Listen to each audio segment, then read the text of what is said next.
this video. So I have two other videos. And so we're going to just react off the first video and then I'll play the second and third video. President Trump is threatening a federal takeover of D.C. after police say a former DOJ employee was brutally beaten in the nation's capital. Truly unbelievable. Lucas Thomason joins us live in Washington. Lucas, these type of attacks have been happening for years now. They sure have, Lawrence. Good morning also to Ainsley and Griff. For those eating breakfast, the image that we just showed you and we're about to show you again is tough to watch. The 19-year-old former DOJ staffer known as Big Balls was beaten by a violent mob of minors in the nation's capital in a popular part of town, according to police. A 15-year-old man and a 15-year-old woman were arrested and charged with unarmed carjacking. The attack prompted President Trump to post crime. Yeah, the key thing in that is a 15-year-old woman and 15-year-old man and 14-year-old woman attacked this guy. They did this to, well, I think it was more people actually. I heard conflicting reports there were more people, but I got questions if they I mean, I understand what you're trying. I mean, all right, I'll let this go. I'm in Washington D.C. as well. Yeah, okay. So there were other people, gang members. Got it. Okay, I was about to say. I was like, only 2 people did this?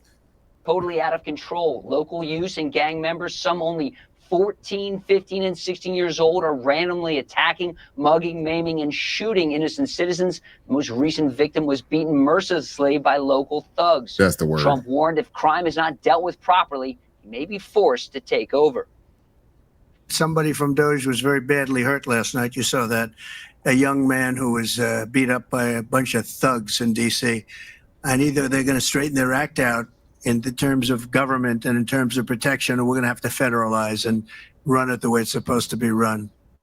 Now, this summer, Edward Korestein, the former DOJ lieutenant known as Big Ball, spoke to our own Jesse Waters. Elon Musk reacting to the attack on his platform X, saying, quote, "A few days ago, a gang of about a dozen young men tried to assault a woman in her car at night in D.C. A DOJ team member saw what was happening, ran to defend her, and was severely beaten to the point of concussion. But he saved her. It's time to federalize D.C." All right, I'm gonna leave it right there, MC. And look, for the men, like, you live in D.C., okay, or this took place in D.C., and from Donald Trump and from some other people that have been talking about DC, it seems like carjackings are a normal thing there, okay? You know what my thing is? I don't know why he ran over there. He should just call the cops. He got his face kicked in, he got his teeth kicked in, and I know he was saving the woman from getting carjacked. It's a damn car, and I understand that you don't want to let your car get stolen or anything. Do you want to die? Like, is that the word? Because this picture, I don't know if you want this like posted everywhere, but now it's like all over the place. Does that look like he's look? I know a lot of people say he's a hero. I don't see anyone line up or going to this hospital offer him any punani. I don't see anyone line up say like, hey, as soon as he gets out, I'm gonna give him some Gawk 3000. I don't see anyone lining up to give him like $1 million. I don't see any of this stuff happening. No one's even talking about this guy anymore, and he's the one that he's able to walk from this incident. And so I gotta say, man, we've had this conversation about interfering with these domestic situations, and I know this was carjacking, and again, it's big praise coming from Trump, big praise coming from Elon, but he shouldn't got involved straight up, man, for his own safety. And he had his girl with him. What if they beat him up? What if they would have went after his girl? Then what? I mean, that's what I don't understand about this whole conversation, that he's being praised for being stupid. And I know it's hard to say in this conversation, but that's what it is. We call balls and strikes down here. Speaking of calling it like that, the conservatives are doing the same thing that the liberal media does when something like this happens. Why do they keep mentioning that he's associated with those? Like, what does that have to do with what happened? I think it's only because they mentioning that he was.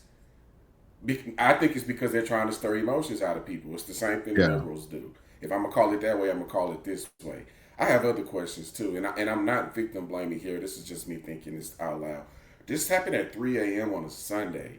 Yeah. I'm just curious. What are you doing? What are you doing in DC at 3 a.m.? You know what? All people involved, because that's the typical hour for people, the witching YNs hour. to be on that type of time.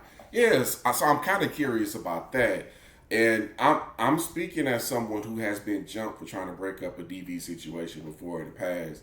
Yeah. You're better off just contacting the police. And I mean, I get it. You see a woman in distress, and this is what a lot of women don't realize. As much as y'all talk about this toxic masculinity stuff, at the end of the day, if a man sees a woman in danger, somebody's going to react because it's instinctual at this point. It's not always wise, but out of instinct, some men will react. But I'm wondering, why are you out there at 3 a.m.? Like, and why didn't she just give up the car? Like, none of this is worth it. Just give it up. File your police report. Hopefully you got insurance. You file your insurance claim and you keep it moving. But, and again, I'm not victim blaming anybody here, but I can't think of any valid reason that me personally that I would be out at 3 a.m. unless someone was in trouble and needed me that I cared about. You know what though? I want to victim blame on this one. He was stupid for this one, and you know why he's stupid for this one? Here, let me cue this up though. So before you guys come at me, I'm the one saying this. Be sure have some smoke for this guy. Have some. But our top story tonight: a beloved Richmond actor on life support after he was shot trying to break up a fight. We've now learned 35-year-old Adam Turk is not expected to survive, but in his final act of generosity, he will donate his organs. Turk was walking his dog on East Grace Street Saturday morning. This is recent too. When he saw a domestic dispute and tried to intervene. Police say that's when another man pulled a gun, shooting Turk before turning the gun on himself. Richmond reporter Madison McNamee spoke to loved ones. A bouquet of flowers tied to a street sign on East Grace, marking where Adam Turk put his life on the line, trying to save another's. This is Virginia, by the way. He's the kind of person people write about in books because they want to be that good. And he just was. The 35-year-old was walking his dog Lana here, right in between Shockoe Bottom and Churchill, around 10 Saturday morning when he saw a man and a woman fighting. Richmond officers had already gotten calls from neighbors about a violent domestic situation. Turk stepped in to break it up, but the man, a 19-year-old, shot him before shooting himself. RPD then found both Turk and the gunman on the ground with life-threatening conditions. Turk's loved ones sharing with us in a statement, Adam put his life on the line to protect someone in need, and we will forever remember him. Look at this. This is sad because he wanted to jump in. He wanted to help. He wanted to protect that woman who's going through a domestic shit. And he lost his life. Now everyone is doing all these tell-all stories about you after you have passed away, or they're going to give away his organs. But it's ridiculous, man. And a lot of men lose their lives this way. Virginia is stand your ground. Now, I'm assuming he's an actor and he leans left. He doesn't believe in the Second Amendment and concealed carry, but he could have easily defended himself if he was about that two-way life in Virginia. Yeah, this is another situation where the best thing for you to do is call the police and let them deal with it. Record as much information as you can up here: height, weight, race, facial hair, tattoos, whatever. Get that stuff in your head and report it up. But you cannot intervene in situations with people you don't know. It's simply too dangerous. You don't know who has what. You don't know the mental stability of the people involved. I've seen this story over and over again, and it never ends well, man. You just call the police and let them do their job. Yep, and you know what, MC? And for people thinking this is just, this is a man problem, because I'm about to show you another one. And again, this all happened. See, we're all hearing about what happened to Big Balls, Paws, but we didn't hear about, I didn't hear about that Adam Turk guy. I didn't hear about him. I heard about it through someone else. And then this story I heard about through someone else. None of these stories are getting that national attention. And this one actually happened in DC. Before that, we have a Fox 5 exclusive, fighting through tears. A Maryland mother making an emotional plea, demanding justice for her son after he was fatally shot overnight outside a D.C. hotel. And new details emerging this evening about the circumstances that led up to that shooting and his heroic efforts to protect those from the gunman. Fox 5's Tisha Lewis joining us live from Riverdale tonight with more. Tisha? You can see the cluster of cars behind me over my right shoulder. Family from all over coming to the victim's family's home. The family members telling us and identifying the victim as 28-year-old Akeem Torre. They tell us he leaves behind a younger sister and also his mother. They also tell us that his father passed away a couple of years ago. They go on to say he likely never saw the bullet coming. So I have the mom here, of course, and she lost the dad a long time ago. So Akeem has been the man of the house, taking care of his mother and his little sister, and he's a really good guy. Yeah. Justice for my son. And they took away something for my son. So important to this family. Look at this shit. This is ridiculous. Your family has to come out here, tell the world how of a wonderful person you were, all because you stepped in and whatever it was. I don't know if they even say what the domestic situation was, but all because he stepped in to save some woman. All three of these cases stem from men trying to save women.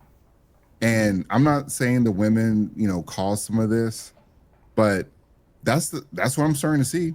One white, one black, or two white, one black, and they all stepped in. Two of them lost their lives. And the only reason I think the Big Ball's didn't lose his life is because there were minors kicking his ass. Yeah, and something that we missed here, they said that he is providing for his mother and his sister, so he's a head of the house. Head of household because the father passed away. Just resources gone, man. This is sad, and I know a lot of people think that the stance I'm taking is selfish. You may even call it cowardly.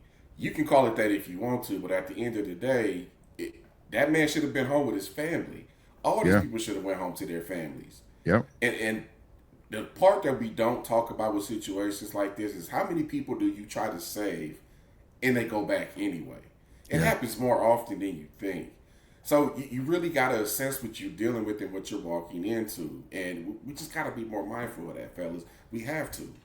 Well, honestly, I think men are just programmed to unfortunately, men want to be in these situations. They don't insert themselves into situations.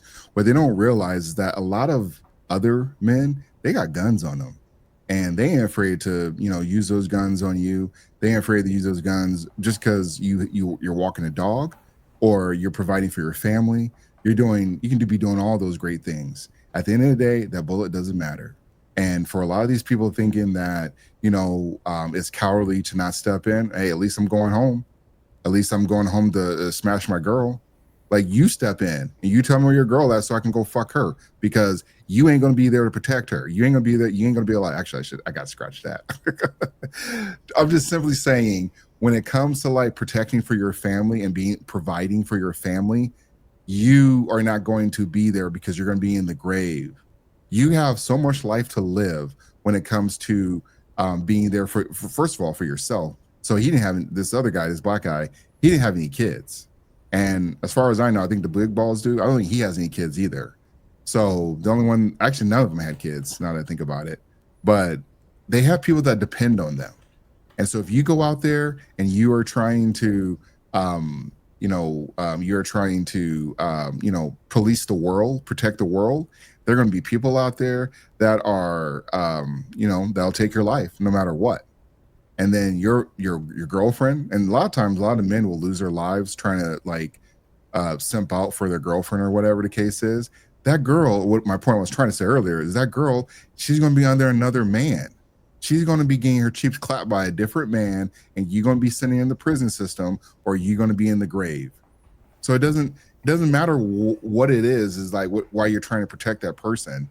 If you got to get to a point where you're about to get into a fight, you got to learn to walk away. We saw that with the Cincinnati folks, that big brawl that took place, and now they got 6 people arrested, all because they didn't like how the fight was going, or they saw a chance to beat some white people up. Well, they were Russian, but we like to segregate these people. Cincinnati's a little bit different because I think there's some elements to that story that most of the public ain't heard about. But check this out. National Institute of Health, I just posted, I like them as a credible site. They reported, TR, that 66% of women exiting abusive relationships go back. So more than likely, all of these people that stepped in to be a white knight, they did it for no reason. Yeah, that's what At some point, what can you do when you're dealing with someone who doesn't want to be saved if they're going to go back? You could let out a clear path. Here's a women's shelter. Here's some resources partner for violence. you and here's for a place for you and your kids to crash. You get it worked out. Here's some resources here to get you some startup money, some food, some groceries, and they still go back. TR, what are you supposed to do with that? Well, I think that's the better question, is that for a lot of these men, they need to realize these women are going to go back. There's a high chance of them going back. So why are you stepping in now? Are you trying to be the difference maker here? Are you trying to, say like, hey, I helped this woman out just because you can, post it on social media? Like, look, I get it. All these men were trying to do something heroic, and they all but one of them lost their lives. And like I said, I think the reason Big Balls didn't lose his life was because they were kids, and those kids probably didn't have access to weapons. Yeah. And it's hard to call them kids though, and they beat the shit out of them. But essentially, it's unfortunate. And if you're that's a very good point too, the 3 o'clock thing, because when we were growing up, we'd be out all the time doing reckless and dumb shit like that. Just, I mean, not going after people, but just out past midnight, just at parties or at the bar, and just hanging out and just doing wild stuff. But we never did any stuff that would like put us in jail. We never did things that would just harm other people. These kids coming up, and some of these YNs, they don't care. They're doing whatever they want, and they're killing without a conscience. And a lot of times people think the law is going to step in, and put these kids behind bars. No, they're not. Those kids that they call for big balls, they're not going to jail. They're probably going to be sent to a detention center, and maybe they'll be, be there for until they turn 18, but they're not going to serve any significant prison time. Matter of fact, it's going to get wiped from their record. Nothing bad is going to happen to those kids. Unfortunately, that depends on what type of judge they get in juvenile court, because we know that some are tougher than others, and more than likely, being in DC, you're going to get someone who's probably going to be a little bit lenient. But again, this is assault and battery. This is attempted grand theft auto at gunpoint, by the way. Yeah. This has all the makings of. You can't save everybody. You really can't. I'm sorry. It's just the truth. And we talked about this before. The number one rule of safety is prevention. Keep your ass away from places that you know are not going to be safe in the first place. I don't have any reason to be out at 3 a.m. anymore. I don't know why they were. I'm assuming they're at a bar or a club or something on a Sunday night. Which is a whole nother story. But nah, this from the jump, I looked at this and I said this wasn't safe to begin with. Yeah. You're right. And most of those, actually, that's a good point, because I can't remember on the actor who lost his life, but you're a good point, is that a lot of this stuff happened at night. And this is the other thing, this is the other point too. As a woman, what are you doing out past 3 in the morning or 2 in the morning by yourself? Yeah. And I know they don't like when we say stuff like that, but again, I remind you, this is one of the benefits of having a wise man that's in your life. Because stuff like this, it's like, no, this ain't the move. We're going home. We're gonna watch a movie. We're gonna get it popping at home. We're not on this time no more. No, this is done. Yeah, you can't be out late. Actually, I want to strengthen that point. You can't be out late, because you're out late. You're putting yourself in jeopardy, and you're putting some white knight that's gonna come over and try to save you in jeopardy as well too. And we saw these two videos that I posted after the big balls. This happened all within the same week of each other. 2 of them were in DC. Yeah. And they all stem around from women being either with a shitty dude or just being in the wrong place, wrong time. You just can't be out that late though. And there needs to be a damn curfew. I mean, I'm not just saying just for women, but just a curfew in general. But I know people don't want to hate that. So, hey, the funeral homes, they stay busy. They never had a loss in business. Matter of fact, when the summer comes up, they probably they probably got to turn people around, turn away business. They're like, we can't keep up with the demand. Yeah, summer is the peak time for thuggery, as they say. And again, man, y'all can have all of this, man. I'm gonna stay home. Hey, facts. If you're in a state that stands your ground, you really need to consider getting armed and getting some training and learning to be wise on when and when not to use your piece. Because at least you have a fighting chance. All those other states are duty to retreat. So you got to try to get up out of there, and you have to prove that you had no means of an exit when you have to use your firearm, and that's just a lot of work. Well, MC, and if you're comfortable answering this, you see a carjacking, and you're armed. Can you really pull that out? Depends on the state that you're in. This is DC, so they're probably more than likely not. There are states where a carjacking is grounds for. There's very few. I believe you can do that in Texas. In Arizona, where I am, unless they're using the vehicle as a weapon against you, you can't shoot. You can't shoot them. Just in Arizona, stand your ground. But them taking your car in most states, even red ones, is not enough for you to use your firearm. Your life has to be in danger to some degree. So you got to basically get your face kicked in, and if they're not, as long as they're not in the car about to run you over, you can't pull the tool out. No, so look at it like this: getting your face kicked in technically isn't enough either, unless again it's all about proving that your life is in danger. If somebody is punching you or kicking you, that alone ain't enough. If they're choking you, now you got an argument. You know, you see, there's buckets to this. But just because somebody is threatening to rob you or threatening to beat you up, 9 times out of 10, whatever state you're in, that's not enough grounds to open fire. Man, this is a whole nother conversation. So, but yeah, all right. Hey, men, continue white knighting. There's going to be someone there to take you to the cemetery, and someone to clap your girl's cheeks. So hope it was worth it. Man, for real.